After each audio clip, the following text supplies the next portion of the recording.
오늘은 우리 다룰 제목이 마지막 바벨론이라 그런 제목인데요. 고대 역사를 보면은 그 바벨론이라는 큰 세력이 있었고 그날 이후로 역사에 어떤 큰 세력이 나타나서 세계를 주무르거나 세계를 다스리는 어떤 세력을 바벨론이다 이런 표현을 합니다. 그래서 아주 고대 바벨론이 있었고요. 이제 함무라비 왕조라고 하는 그런 왕조는 고대 바벨론에 속하고 주전 625년부터 539년까지 이어졌던 한 86년간 이어졌던 신바벨로니아가 있습니다.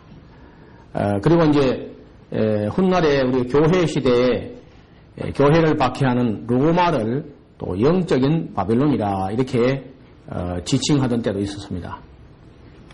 그런데 이제 요한계시록에 가서 보면은 역사의 이 종국사적 종말에 가서 또 한 번 이 세상 전체를 한 손에 움켜쥐고 온 세계 모든 자유민들의 권리가 인권이 다 여지없이 묵살되면서 마구잡이로 아주 악마적인 그런 능력과 세력과 권력을 가지고 세상을 통치하는 어떤 그런 세력을 바벨론이라 혹은 짐승이라 혹은 또 적그리스도라 이렇게 이름을 부르고 그 나라가 이제 마지막 무너지고 깨어지는 장면을 보고 외치기를 무너졌도다 큰 성 바벨론이여 이렇게 외치는 장면이 나옵니다.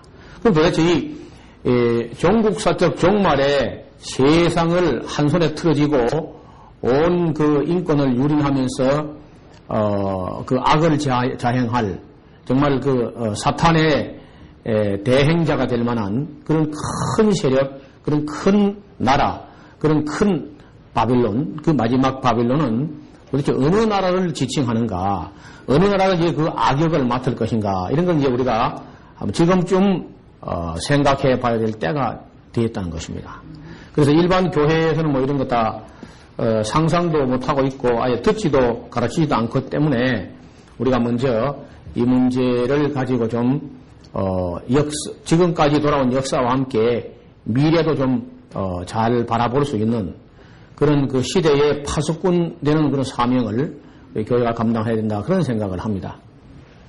이런데 그 역사라는 것이 역사적 사건이라는 것은 어떤 사건이든 간에 하루아침에 갑자기 이렇게 일어난 것이 아니라 오랜 준비 과정을 거쳐서 어떤 처음에는 지극히 작은 매우 작은 한 사건이 발단이 되어 가지고 이것이 이제 어떤 여론을 만들거나 어떤 힘을 규합하거나 역전 반전을 겪어가면서 그리고 나중에 이제 역사의 두각을 나타내는 그런 모습을 볼 수 있어요. 그래서 오늘은 이 역사가 마지막으로 치닫는 그야말로 인류 역사가 종국사적 종말로 치닫게 되는 어떤 사건이 어떻게 출발했는가 그 이야기를 조금 하려고 해요. 혹시 여러분들이 이제 목사님의 설교나 강의나 이런 뭐 교양서적이나 신앙서적에서 드레피스라는 그 이름을 들어본 적이 있습니까? 드레피스. 알프레드 드레피스라는 사람 이름인데요. 혹시 뭐 들어보셨는지 모르겠어요. 그래도 우리가 이제 보통 우리 기독교가 조금 어떤 면에 좀 편협한 데가 있어요. 그 편협이 무슨 편협이냐면은 구원하고 상관없으면은 아예 눈을 감아버리는 거예요. 심지어 성경을 보면서도 우리 구원에 직접 관계가 없으면은 그저 무관심한다든지 무시해버린다든지 이렇게 이제 건너뛰거나 하는데 이건 참 안타까운 일입니다. 그렇게 해서는 안 되고 성경은 정말 창세기 1장 1절부터 요한계시록 마지막 장 마지막 절까지 한 절도 한 단어도 빼지 말고 제대로 봐야 되겠고 성경만 봐서는 또 성경이 잘 안 보입니다. 그래서 역사를 보면서 성경을 보고 또 성경을 보면서 역사를 봐야만 역사도 보이고 이제 성경도 보이고 그래서 역사와 성경이 함께 보이면은 과거도 보이고 우리가 서 있는 현재도 이해할 수 있고 또 미래가 어떤 미래가 우리 앞에 전개될 것인가 그런 것도 내다볼 수 있게 됩니다. 저는 지금 이 이야기 시작을 자꾸 거슬러 올라가면 이제 아담까지 올라가니까 그러면 이제 시간이 별로 안 되고 우리 이야기를 어디까지 하려고 하냐면은 19세기가 전으로 가고 20세기를 바라보던 그 시대, 다시 말하면 이제 한 100년 전 이야기인데 100년이 좀 더 됐어요. 한 110년, 20년 그때 있었던 한 작은 사건으로부터 우리 이야기를 출발하려고 합니다. 그래서 그때 이제 그 사건 이름이 그 유명한 드레피스 사건이라는 건데 이 드레피스 사건이 어떻게 진행됐냐 하면은 1894년 지금 얼마 된 거죠?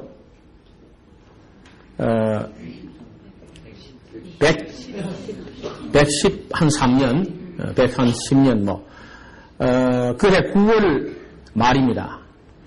온 프랑스는 말할 것도 없고 온 유럽 전체를 12년 동안이나 그냥 펄펄 끌어 넘치게 했던 대사건이 처음에는 조그만한 일로 시작한 거야. 이제 이때 프랑스 주재에 독일 대사관에서 어떤 훔쳐나왔다 하는 그 익명의 어떤 편지 한 장이 프랑스 참모본부의 정보부에 이게 입수가 되는 거예요. 메모 한 장입니다. 이게 메모 한 장이.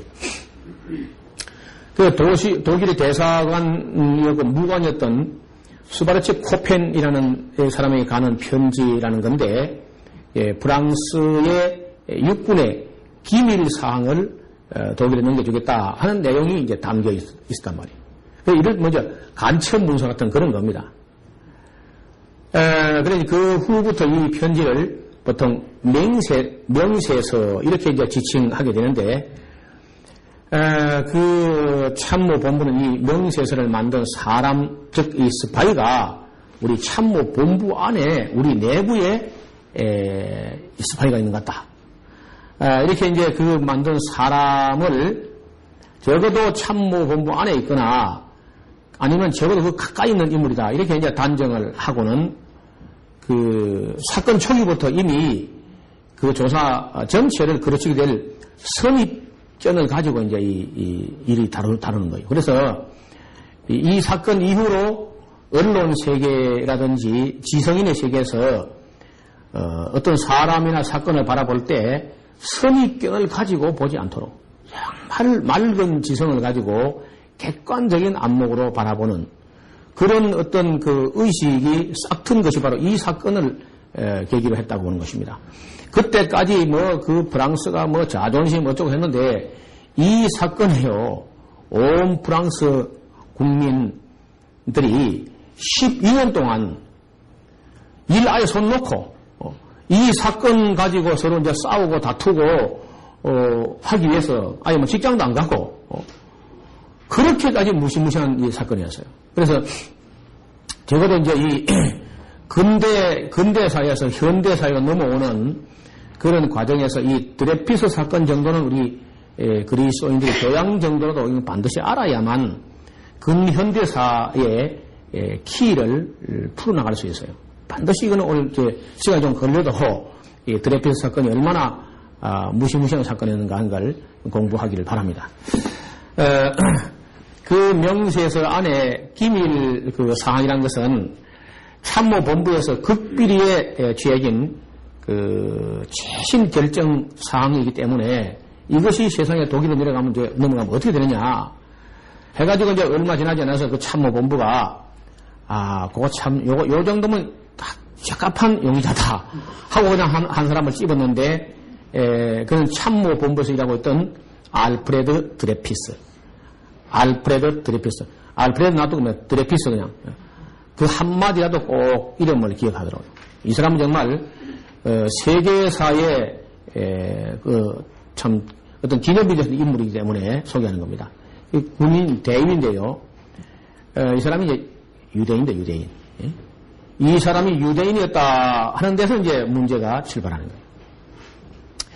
근데 그의 필체가 그 명세서, 그 간첩 문서의 그 필체와 유사했다 하는 그 외에는 아무 근거가 없는데, 이 알프레도 드레피스를, 그렇게 이제 이중 간첩으로 이렇게 몰아가지고, 그렇게 이제 정죄해 나갔던 건데, 더군다나 이제 알프레도 드레피스가 유대인 특유의 그 호기심, 무슨 일이든지 또 관심을 가지고 또 가서 물어보고, 누구처럼 또 따져보고, 이렇게 하는 거예요. 넘어가도 될 걸 꼭 여기 물어보니까 이제, 이게 봐라. 그때 그래. 생각이 뭐 자꾸 파고들고 물어보더라니 하면서 그냥, 덤태기를 전부 다 그냥, 드레피스를 갖다 씌운 거야. 그래서 항상 그저 이것저것 물어보던 그런 참 사람이고 말이 없고, 이런 사람이었다가 이제 이 사람이 지목이 됐는데, 그 참모본부는 막 즉시로 그걸 스파이 혐의로만 몰아가지고, 군사법원에 고소한 겁니다. 단지 그 글씨의 유사성 그 하나만 가지고 그렇게 한 거야. 그래서 이제 글씨의 유사성만으로는 그를 간첩으로 몰기에 어떤 그 증거가 불충분해서 분리했던 참모본부가 그 사람은 이제 드레피스를 스파이로 만들기 위해서 여러 위법적인 뭐 말도 안 짓도 그냥 서슴지 않고 이제 자행한 거야. 이것이 이제 프랑스인의 자존심을 여지없이 이제 묵살했던 그런 대사건인데요. 그 명세서의 글씨와 드레피스의 글체에 대해서 여러 필적 감정 결과들이 여러 개가 있었는데 참모 본부 측에 유리한 감정 결과만 취하고 이건 아니다 하는 건 여질도 싹 다 없애버린 거야. 이 드레피스하고 글체가 똑같이 않다, 일치되지 않는다 하는 사람 이야기는 다 이제 배제하고 일치된다 하는 사람 쪽으로 그냥 이렇게 선택해가지고 그리고 이제 재판을 했는데 그리고 이제 드레피스의 그 육군 사관학교 시절에 그런 불리한 뭐 어떤 평가 자료 이런 거 다 끌어모아가지고 막 한꺼번에 다 뒤집어 씌워가지고 이제 간첩으로 내몰아 보는 거예요. 이게 이제 반유태주의, 인종차별주의 이런 의식이 갑자기 이제 그 유럽에서 싹 들 때 이제 이런 일이 벌어지는 건데요. 그런데 도덕성 조사도 허위로 막 작성하고 드레피스는 전혀 상관없는 뭐 첩보 문서들을 전부 드레피스하고 막 관련이 있는 것처럼 다 조작을 합니다. 조작을. 그리고 이제 결정적으로 드레피스 소송할 때 드레피스에게 너무나도 불리한 그런 비밀 자료를 판사들에게만 불법적으로 전달하고 변호사에 또 아무도 안 주고 이제 이렇게. 옛날 사에 지금도 100년 전 일이니까 이런 거는 그래도 유럽이니까 이렇게 다 기록으로 남고 드러난 거야. 이런 그 사건이 1894년도 12월 이런 허위 조작 속에서 비밀 재판으로 치러진 군사 법정이 드레피스의 유죄를 만장일치로 선고하고 피고를 그저 종신 유배형과 공개적인 군에서 군적을 박탈하고 이렇게 막 끔찍한 그런 재판을 하고도 드레피스가 불법 전개자에서 한번 변명할 수 있는 해명할 수 있는 소명 기회도 전혀 주지 않은 채 재판을 끝내버렸어요. 드레피스는 끝까지 자기는 죄가 없다 하고 자신의 뭐 결백을 아무리 주장하지만 그 비극적 음모 앞에서 한 개인이라는 것은 얼마나 무력한지. 그 후에 드레피스는 아프리카의 기아나라는 나라예요. 기아나.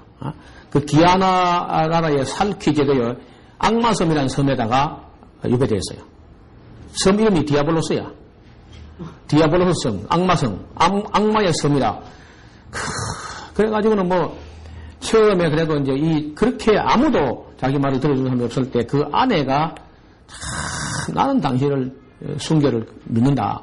그 아내가 믿어주는 그 한마디라도 좀 위로가 되는데 끝내 이 프랑스 정부는 그 드레피스의 그 아내가 그 곁에 있는 것도 허락하지 않게 됩니다. 그래서 그냥 5년 동안 무고한 이제 그 유배생활을 하는 거예요. 여러분 그 프랑스 혁명의 기치가 뭐예요? 자유, 평등, 박애 이런 슬로건을 가지고 나왔던 프랑스가 이제 이런 짓 하는 거예요. 그래서 타락한 인간이라는 것은 별 수가 없다는 거예요. 영국도 별 수가 없고 미국도 별 수가 없고 프랑스도 별 수가 없어요.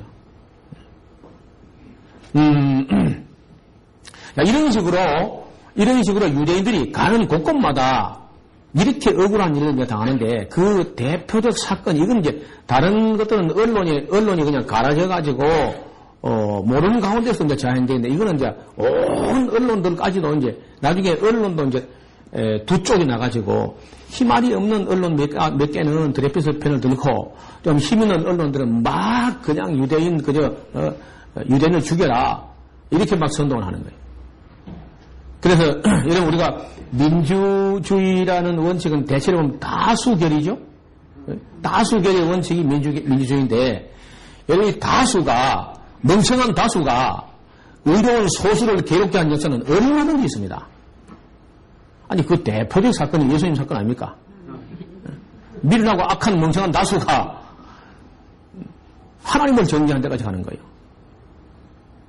그래서 이런 걸 우리가 이제 역사 공부를 좀 심도 있게 좀 해봐야 돼. 그렇게 하고 나면 이제 우리가 무슨 교회에서 무슨 이런 사건을 터졌을 때 무슨 일을 이제 감정으로 처리하지 않고 냉정하게 생각하면서 또 공정하게 그야말로 공과 의, 공의를 세우기 위해서 첫째 이 감정이나 그 편견이나 선입관을 가지고 사람을 바라보지 말고 참 빈 마음으로 맑은 정신으로 객관적인 그런 관점을 가지고 뭐 사물을 다루는 그런 그 사고 훈련이 필요해요. 우리 민족이.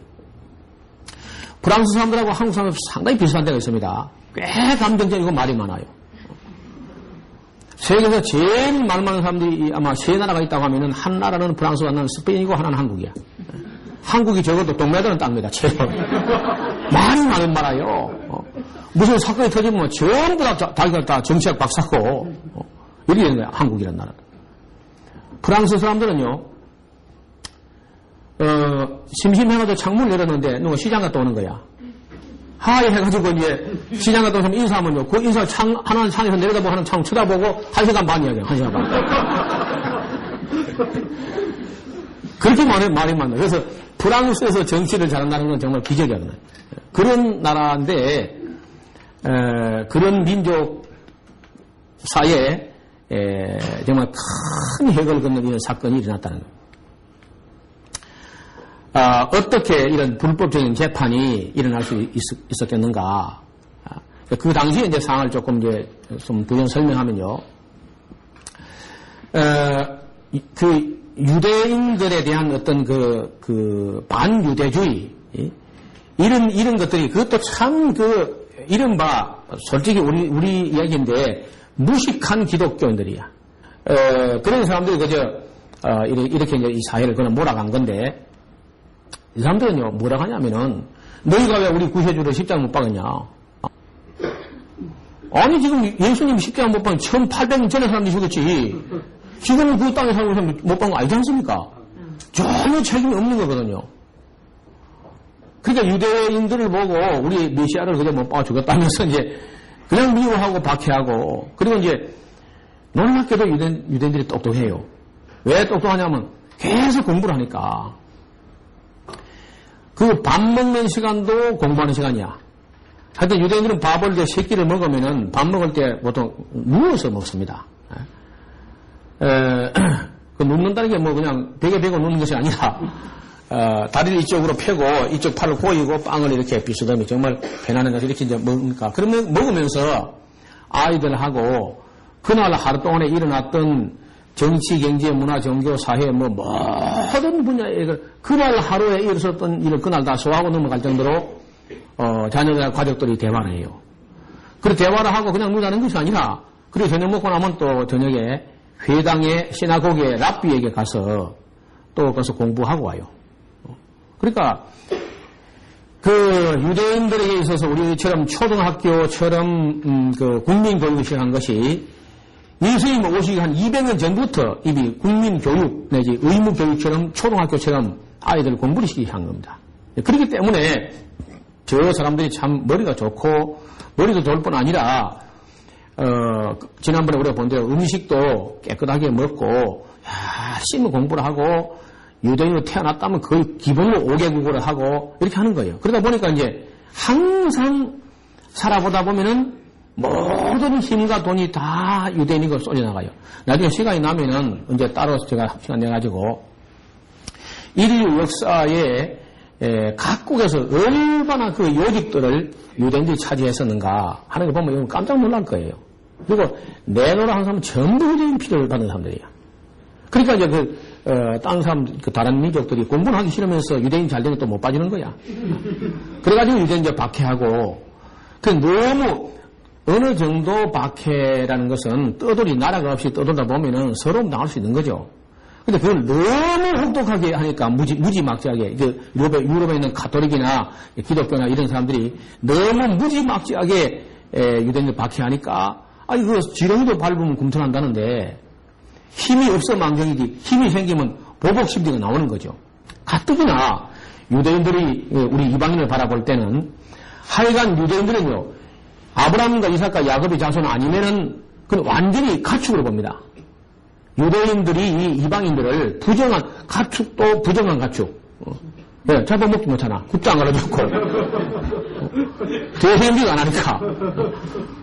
가축은 가축인데 부정한 거야. 굽도 안 갈아줬고 대생비가 안 하니까. 먹을 수 없는 고기고. 그러니까 이런 그렇게 유대인들이 이방인을 무시하는데, 무시하는 것도 얼굴에 안 나타나면 좋겠는데 또 나타나.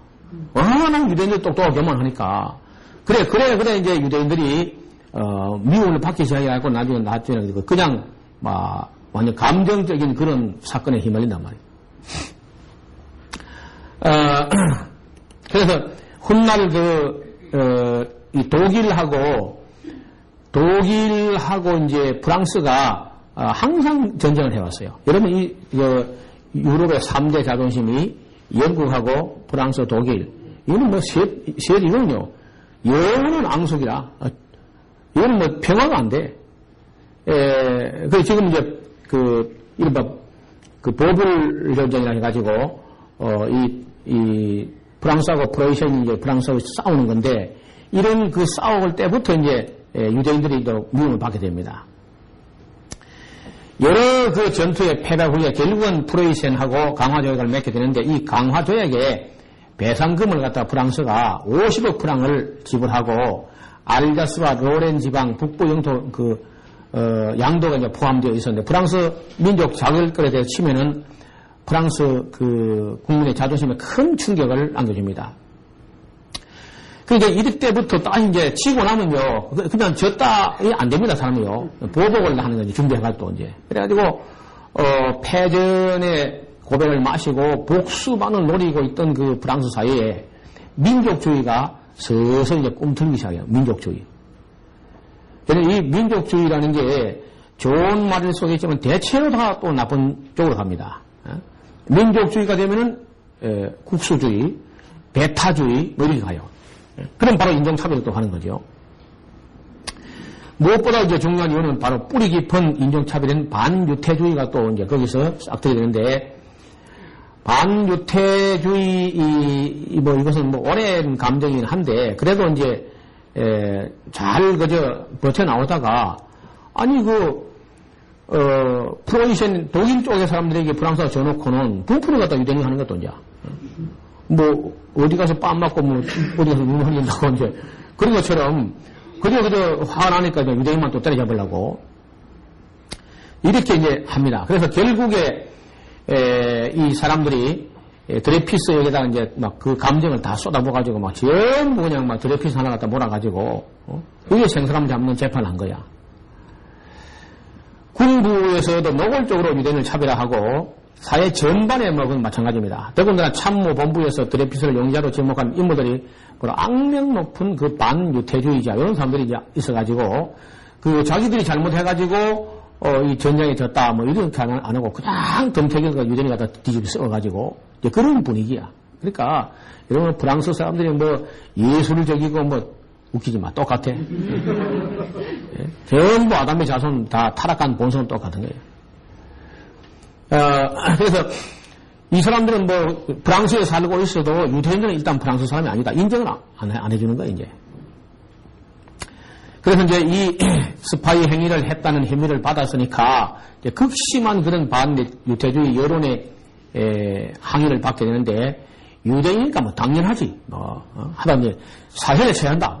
감옥 종신은 안 돼. 죽여야 되겠다. 막 이렇게 막 여론이 들끓는데 그래 그런 기사들이 막 매일 신문에 막 연이어 또 등장하니까 그때 그 언론인들 수준도 그래요. 반유태주의자들은 거짓말과 중상, 모략, 추잡한 선동, 무고한 사람을 유죄로 막 몰고 가고 이런 맹목적인 인종차별 앞에서 그 한 유태인의 유죄 판결은요, 어쩌면 뭐 당연하지도 몰라. 근데 하필이면 그 이제 드레피스가 걸렸어, 그게. 결국 드레피스가 유죄인이 안 왔다면 결코 이제 기소되지 않을 수 있는 문제가 된 거죠. 그렇게 된 거죠. 드레피스의 죄가 뭐냐? 유태인이다. 그뿐이 없어. 아무 근거도 제도 없이 당한 건데 이런 그 불법 재판 행위에 대해서 반발하고 항의하는 양심적인 지식인들이 처음에 몇 사람이 있었답니다. 몇 사람이. 그들은 피고의 그 종교가 기소에 유일하면서 제대로 된 재판을 다시 해야 된다 하고 이제 몇 사람들이 조그마한 목소리를 내기 시작하는 아주 그 진실의 목소리가 아주 작은 목소리지만 이게 목소리를 이제 내는 겁니다. 결국 종신형을 받은 그 드레피스는 아프리카 기아나에 있는 악마섬에서 홀로 외로이 이제 길고도 긴 시간을 이제 겪고 있는데 여러분 어지간하면 독방이라는 것이 그리 길게 하지 않습니다. 뭐 한 달, 뭐 일주일, 한 달, 뭐 석 달도 독방이 잘 안 가는데 여러분 독방에다가 깊이가 5m나 된다고 집어넣어가지고 한 5년간 지내보세요. 아무 나간다는 희망도 없이 차라리 뭐 죽어버리든지 몇 번이나 죽음을 막 이렇게 삼키고 또 삼키고 이렇게 하면서 이제 참아나가는 거예요. 그런데 그 새로 이제 그러고 나다가 이제 중앙정보부장이 새로 취임한 그 조르주 피가로라고 하는 그 중령이 새파란 엽서라는 그런 파란에서 새로운 첩보 사건을 이제 조사하고 있었는데 이 사건을 조사하다가 새로운 정보부장이 우연히 드레피스 사건의 서류를 이래 읽어보게 되었어요. 그 뜻밖에도 놀라운 사실을 알게 됩니다. 참모본부 장군들은 그 작은 애가 저지른 죄가 있으니까 잘못을 인정하려 들지 않고요. 한사코 드레피스 사건을 그대로 묻어버리라고 이제 합니다. 그리고 이 사건의 집요하게 추적하는 피가로 중령을 저거 위험한 인물이다 하고 이제 경계하기 시작하는 거예요. 그래 피가로 중령은 서서히 참모본부의 이제 음모를 알게 됩니다. 이 사람이. 이게 순 음모로 내가 고발해도 이게 에스트라지라는 사람이 한 건데 확실한 증거를 지어줘도 이거 자기들끼리 짜고 치는구나 하고 이제 두려워하죠. 그래서 자신의 그 목숨도 위험하다는 걸 느끼면서도 진실과 정의를 위해서 싸울 것을 마음으로 다짐해요. 이 사람이 한 말이 제가 어떻게 해야 할지를 잘 모르지만은 적어도 이 비밀을 내가 무덤까지 가져갈 수는 없다. 난 언젠가 이거 터뜨려야 된다. 이 사람이 당한 일이 제가 똑했거든요. 너무 비슷한 데가 많아가지고. 그래서 아주 흥미진진하게 이런 정리하고 그렇던데요. 그 용기를 내가지고 자신의 친구이면서 변호사인 르브루아에게 이 사실을 전했어요. 평소에 이제 관심이 많던 사람인데 이 사람이 이제 국회의원에게 이 사실을 또 전하게 되고 그러나 이 두 사람 만나가면 드레피스라는 이 엄청난 사건을 정리하는 역부족이었어요. 그래서 그런 중에 1896년 11월 10일에 르마탱지라는 그 잡지사가 맹시에서 사본을 갖다가 그냥 그대로 필기체 필체가 그대로 있는 대로 신문에 올린 거예요. 이게 맹시에서 그 필체를 활자로 찍지 않고 필체가 그대로 살아있는 대로 카피해서 얹었단 말이에요. 이 신문을 본 독일 무관 슈바르츠 코펜 이 사람이 놀라지 않을 수 없었어요. 그래서 프랑스 정부가 맹세를 훔쳐갔기 때문에 사실 그 맹세를 본 적이 없었지만은 한문에 그 글씨가 자기하고 그 독일 무관하고 함께 내통되어 있는 이 에스트라지라는 이 사람이 자기 간첩 행위를 이제 그 드레피스에 뒤집어 씌운 거기 때문에 이 사람 이제 그걸 알면서도 그 글씨 보니까 자기가 늘 내통하고 있는 프랑스 안에 자기가 그 심어놓은 그 에스트라지라는 이 간첩의 글씨가 확 보인단 말이에요. 그렇지만 이제 자신과 거래하는 사람은 뭐 이름을 둘 수 없죠. 침묵을 탁 짓고 있었는데, 한편 에스트라지는 신문에 자기 글씨를 딱 보고는 가만히 있을 수 없었어요. 그래서 겉보기는 그럴듯하게 장정을 하지만은 그는 사실 아주 뭐 간첩짓도 하고 무슨 가부를 꼬셔가지고 돈을 가지고 사치스러운 행하는 아주 나쁜 놈이에요. 그래서 자기가 자기 죄를 감추기 위해 가지고 새로운 사람을 갖다 만들어 가지고 이제 그 뒤집어 써가지고 그러니까 그야말로 이제 드레피스는 하나의 희생양이죠. 참모본부 역시 자신들의 잘못을 알면서도 군의 명예를 위해서 음모를 꾸미는 거예요. 그 어느 날 에스타지를 잘 아는 그 증권 브로커가 드레피스 형인 마티웨라는 사람을 찾아왔어요. 그래서 에스타지 소령의 글씨가 맹세에서 글씨가 똑같다는 사실을 알려주고는 그래서 그 형, 드레피스 형이 되는 마티웨는 곧바로 에스타지를 고발해요. 고발한 당국은요, 조사를 하는 척 하면서도 안 해버려다. 다 한통 소리가 됩니다. 이때부터 이제 신문을 통해서 막 치열한 전쟁이 벌어졌는데, 아까 말씀드렸죠. 프랑스 온 국민이 패가 갈라져가지고 12년 동안 싸웠다고.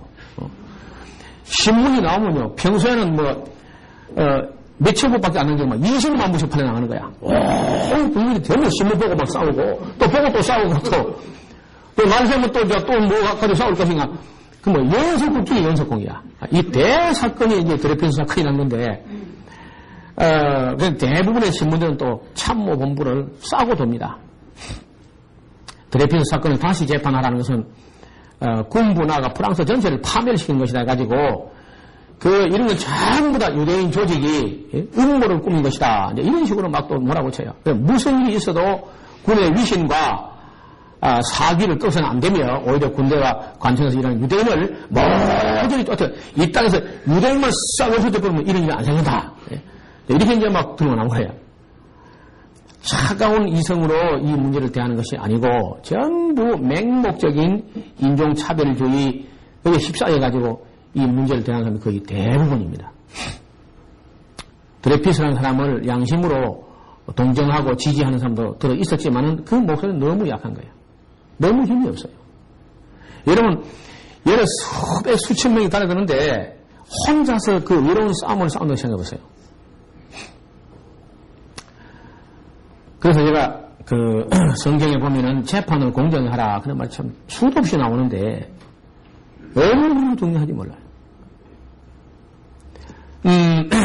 그래서 이제 군사법원은 재판을 열어가지고 에스타지에게 또 무죄를 선고합니다. 진짜 진범에다 무죄를 또 선고해요. 군사법정이. 그리고 오히려 엉뚱하게도 군사 기밀을 누출했다 하면서 그 피가로 중령을 체포해버렸어요.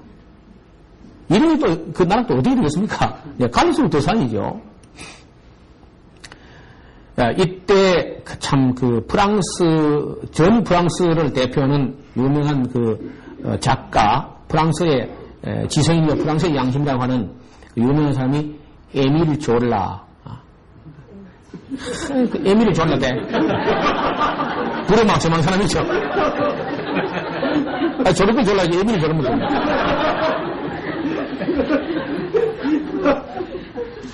사람이 쓴 게 유명한 글이 나는 고발한다.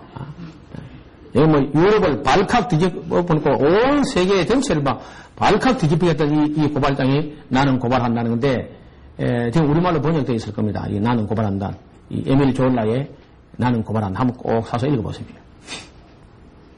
군사법원의 이 뒤집힌 판결은 여러 유럽 신문들의 비난을 받을 거 아니라 프랑스를 정반대로 대립된 두 파를 분열시키는데 재심 요구파와 재심 반대파 그러나 재심 요구파의 수와 힘은 아직도 초라합니다. 다시 말하면 드레피스의 앞날은 아직도 깜깜합니다. 아직도 이야기는 많이 남았습니다. 이때 유명한 또 한 사람이 등장하는데 데오도로 헤르첼 이 사람 때문에 오늘날 이스라엘 나라가 탄생한 거예요. 이야기로 가려고 하는 거거든요. 이걸 가만히 지켜보던 유대인 중에 유대인 피를 타고난 오스트리아 저널리스트입니다. 이 사람이 이제 이 사건을 지켜보다가 정말 참 나라가 없으면 서러워서 못 살겠구만 그래. 여기 처절하게 통감하고는 시온으로 돌아가자. 다윗의 도성, 시온으로 돌아가자 하는 이제 이른바 시온주의 운동이 데오도로 헤르츠, 다시 말하면 유대계 오스트리아 저널리스트에 의해 가지고 이제 이 드레피스 사건 때문에 이 데오도로 헤르츠라는 사람이 큰 충격을 받고 우리가 돈 아무리 많이 벌어도 안 되고 머리가 아무리 좋아도 안 되고 우리끼리 아무리 단순해도 우리 땅이 없으니까 결국은 이런 사람 뭐 끊임없이 돼버린다. 아니 이게 뭐 통절이 비통한 마음을 가지고 이 사람 자기 사비를 써가면서 막 온 그 유럽을 돌면서 그 유럽에 있는 유대인 지성인들을 만나가지고 이른바 시온주의 운동을 일으켜요. 고대 유대인들이 그 팔레스타인의 유대 국가를 건설하는 것을 목표로 유대 민족주의 운동이 이제 시작된 것이죠. 19세기 후반 동유럽, 중유럽에 시작했는데 여러 면에서 이것은 고대 예루살렘 중심부의 그 시온산 그 약속의 땅, 즉 팔레스타인에 대한 유대인과 유대 종교의 민족주의적인 염원에서 이제 나오는 거죠. 이제 그 앞에도 이제 들어 16세기, 17세기, 뭐 18세기에도 수많은 유대인들이 유럽에서 서름을 돈만 많이 있으면 될 줄 알았는데 돈이 있어도 안 되는 거야. 여러분 땅 없으면요. 그러니까 우리도 우리가 우리 정치인들이 잘못한다든지 해도요. 우리나라는 사랑이래. 정부라는 우리가 미워할 수 있고 반대할 수 있지만요. 반국가는 안 됩니다. 반정부는 할 수 있습니다. 정부는 자꾸 갈아치울 수 있는 거예요. 잘못하면. 그 반정부는 있을 수 있지만 반국가적인 행위는 안 되는 거예요. 여러분 이 국가라는 게 큰 집이죠. 이 내지는 우리 나라라는 게 우리 나의 집이에요. 그 정말 우리 그리스도인들은 애국자가 돼야 돼. 나라를 사랑하는 마음이 있어야 돼. 나라가 없으니까 아무데 가도 타향이야. 어딜 가도. 그래서 유대인들이 이제 돈이 있으면 될 줄 알았는데 돈 있어도 안 되더란 거야. 그런 그 체험을 건 한 1600~700년 AD 70년부터 흩어져 나가가지고 아니면 BC 721년이나 586년 이때 이제 흩어져 나가가지고 적어도 2000몇백 년, 길게는 2000몇백 년, 짧게는 1700년, 800년 이런 세월 동안 나라 없이 서름을 겪으니까 이제는 힘도 있고 돈도 있고 이제 힘만 모으면은 숫자도 있고 하니까 힘만 모으면은 어떻게 해서든지 우리가 시온산으로 돌아가야 된다. 이제 이런 생각들을 끌어모으는 거예요. 한편 18세기의 말의 그 계몽운동은요, 유대인들이 그 서양의 세속문화에 동화되도록 이렇게 유도했지만은 동유럽의 유대인들은 나중에 또 얘기할 텐데, 그 동화되지 않을 분들은 오히려 제정 러시아의 유대인 확산에 대한 반발로서 호베베 시온, 호베베 시온이라는 말은 시온을 사랑하는 자들 하면서 이제 이 모임을 점점 결성하면서 유대 농민들 및 기술자 이런 사람들 팔레스타인으로 이제 누가 가겠다 그러면 막 여비도 해주고 이렇게 보내주는 거 서로 힘을 내가지고 모아가지고 이런 그 시오니즘에 대해 정치적 영향을 부여한 사람이 바로 오스트리아 저널리스트 데오도로 헤르첼이라는 사람입니다. 이 사람 이름 꼭 기억해야 됩니다. 오늘날 이 시온주의 운동을 일으켜서 지금 이 역사의 마지막 말세기 말에 이스라엘 나라를 만들어낸 사람이라고 할 수 있으니까요. 그는 그 유토피아적인 정치소설 유대인 국가 1896년에 쓰고요. 이 1896년에 드레피스 사건을 다 몽땅한 번 직후에 쓴 거야. 그리고 오래된 그러면서 새로운 땅 이런 책도 쓰고 시오니즘을 촉진하는데 드레피스 사건의 발단과 경과를 지켜보던 헤르첼은 시온주의 태도하는데 결정적 영향을 끼치게 됩니다. 드디어 1897년에 헤르첼은 스위스 바젤에서 그 제1차 시오니스트 회의, 시온주의 회의를 이제 공식적으로 이제 개최해요. 그때에 이제 그 장기간에 걸쳐서 나라를 세운다 하는데 나라를 세우는 정도만 의논한 것이 아니라 보복을 하는 거예요. 우리가 지금까지 이 유럽 땅에서 가톨릭과 기독교인들에게 서름 당한 것을 어떻게 철두철미하게 딱 10배씩 갚아주자, 10배씩. 우리가 받은 고난에 10배씩은 갚아준다. 그러면서 의정서를 만들어서, 의정서. 그걸 이른바, 시온 의정서, 시온 의정서. 혹은 자이언 프로토콜이라고 하죠.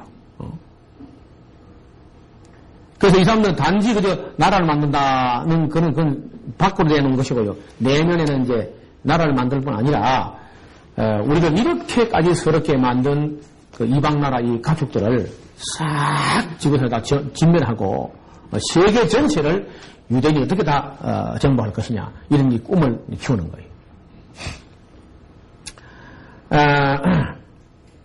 그래서 이제 연설문이라든지 안내책자라든지 뭐 여러 언어로 발행되는 그런 신문을 통해서 적극적인 그런 선전 활동을 하는데 1920세기로 들어와서 1905년도 러시아 혁명이 실패하고 유대인에 대한 학살과 억압이 막 뒤따르자 러시아의 젊은 유대인들은요 선구적인 그런 그 이주자들로서 팔레스타인을 막 이주하기 시작합니다. 그래 1914년에 이미 벌써 팔레스타인에 한 9만 명 정도가 모여들었고요.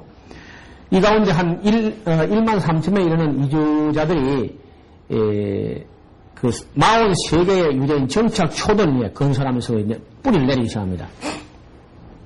그리고 이제 그 유명한 제1차 세계대전이 발발하자 정치적인 시오니즘이 다시 주창되고 그 역할은 영국에 거주하는 유대인들이 상당히 많이 있었는데 이 시온주의자로서 C.A. 바이츠만 나중에 그 이스라엘 초대 대통령이 되죠.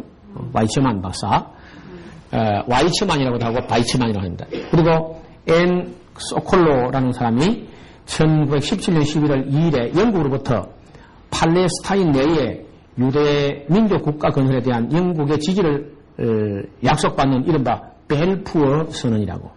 벨푸어 선언을 얻어내는데 주요 역할을 담당하게 됩니다. 이제 그 때문에 결과적으로 이제 이 바이츠만이 나중에 이스라엘 초대 대통령이 되는 거죠. 그리고 이제 시온주의자 팔레스타인의 도시 및 농촌에서 유대 정착촌을 이제 건설하고 유대인 자치 조직을 또 완성하고요. 그다음 이제 문화생활과 히브리식 문화생활, 레위기대로 하는 거죠. 한가고 히브리어를 교육을 해요. 히브리어를 계속 강화합니다. 1925년 3월 당시 팔레스타인 땅에는 유대인 수가 공식으로 10만 8천 명에 달하게 되고 1933년쯤 됐을 때 23만 8천 명으로 늘어납니다. 아랍 사람들은 팔레스타인의 유대 국가가 되는 것을 굉장히 이제 우려하게 된 거예요. 따라서 시오니즘과 이런 이제 지원하는 영국의 정책에 막 강력하게 반발하게 되고 특히 1929년하고 1936년부터 39년에 아랍인들이 막 반란을 일으켜가지고 영국은 아랍의 요구와 또 이 시오니스트 히브리인들 요구 이제 둘을 다 들어줘야 되는데 이걸 소용하면서 이제 골을 앓게 됩니다. 괜히 이제 그때 이제 그 독일이 이른바 삼비 정책이라 해가지고 그 독일이 중동에다 힘을 넓힐 이런 데 그 꿈을 키우고 있었고 또 영국은 삼시 정책이라 역시 또 이제 자기들 이만큼 또 우리 거다 하면서 세력이 충돌합니다. 아랍인들과 시온주의자들 사이에 자연히 긴장의 고조됨에 따라서 영국은 팔레스타인 문제를 처음에는 미국과 협의해가던 답이 없고 후에는 국제연합에 그냥 일임하고 막 손을 떼려고 그랬어요. 그러다 1947년도 10월 27일에 국제연합은 팔레스타인을 아랍 국가 및 유대 국가로 두 나라가 함께 살도록 그렇게 조처를 내립니다. 각각 분할할 것을 제안합니다. 드디어 1948년 5월 14일 이스라엘 국가가 정식으로 이제 성립하게 되는데 이것이 이제 이른바 아까 우리가 말한 그 데오돌 헤르츠리 드레피스 사건을 보면서 큰 충격을 받고 시작한 것이 나라를 만들어낸 거예요. 그리고 1948년부터 49년에는요, 바로 이제 이스라엘하고 아랍 전쟁이 이제 발발하게 되고 전쟁 결과 이스라엘은 국제연합의 계례에 따라서 제공받은 땅보다 더 많은 부분을 빼앗아 또 차지하는. 그때부터는 이스라엘은 건드는 건 더 커져, 이제. 아랍이 가서 괜히 쉽게 들으면 더 커진 거야. 지금 이 시간까지. 야, 다시 이제 우리가 이야기를 드레피스상 조금 올라가서 우리가 이 이야기 하는 동안에 드레피스도 어떻게 있었느냐. 제1차 시오니스트 회의 이후에 50년 지난 후 또는 벨포선 이후 30년 만에 시오니즘은 이제 팔레스타인에서 유대 국가를 건설하는 데 목표를 달성합니다. 그 후 20여 년에 걸쳐서 세계에 흩어져 있는 그 시오니즘 조직들은요, 이스라엘에 대해서 재정적 지원을 계속, 이게 돈이 많으니까, 그냥 팍팍 밀어주고, 그 팔레스타인 가진 사람들은 똥똥으로 사는 거예요. 아랍 사람들은 거지같이 못 살고, 유대인들은 그리 똑똑하니까, 자기들이 얼마나 감격한 땅, 많이 그런 사람은 2,787만에 돌아온 것이고, 이제 그 민족사를 볼 때, 어떤 사람들은 이제 1,700년 만에 이제 돌아온 그런 식으로 자기 조상이 언제 떠났었는데 이제 우리가 이 땅을 밟았다. 이렇게 이제 우리 조상 누군가가 여기 떠난 후로 몇 년 만에 우리가 이 땅을 밟았다. 우리 후손된 우리가 그 감격을 가지고 땅을 갖다가 흙이 없는 돌산에는요, 차를 가지고 흙을 실다 보고 과일나무를 심는 거야.